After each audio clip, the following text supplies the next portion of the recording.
Okay, so just kind of a heads up.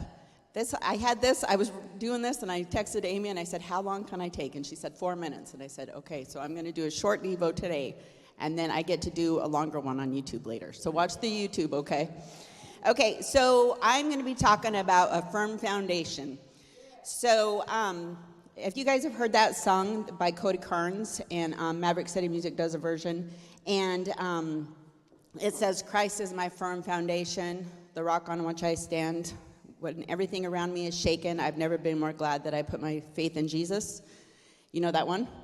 And then it says, so why would he fail now? He won't. Well, this is the part that every time I'm driving down the street, this is what always comes in my head, where it says, rain came, wind blew, but my house was built on you. I'm safe with you. I'm going to make it through. And every single time I heard that, I kept thinking of the 3 little pigs. Because remember, it was hilarious, too, because I thought I was the only one. But when I was doing some research, somebody else said the same thing on Facebook or somewhere. But remember, the wolf came and broke down the house of straw, and then he went and broke down the house of sticks, but he couldn't break down the house of bricks.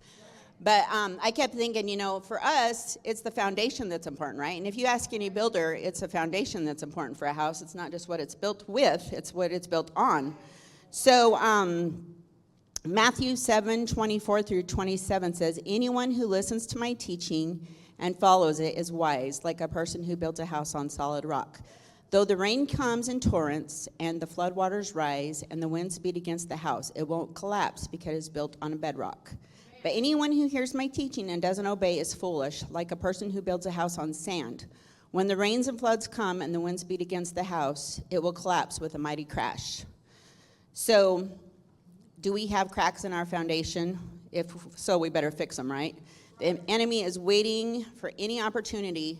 And, pastors always say, be on the offensive, not the defensive, right? So, and somebody said this online, and I thought it was really good. It says, preventative medicine is better than corrective surgery. So, if you think about it, in our Christian walk, we don't want to wait until things start going crazy and then go, okay, God, help me, right?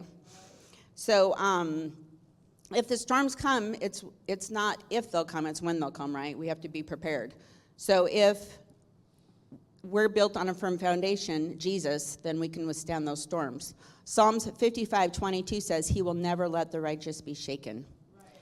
So what, according to that song, does that look like? It says, I've still got joy in chaos. I've got peace that makes no sense. I won't be going under. I'm not held by my own strength because I've lived my life on Jesus. He's never let me down. He's faithful through every season, so why would he fail now? He won't.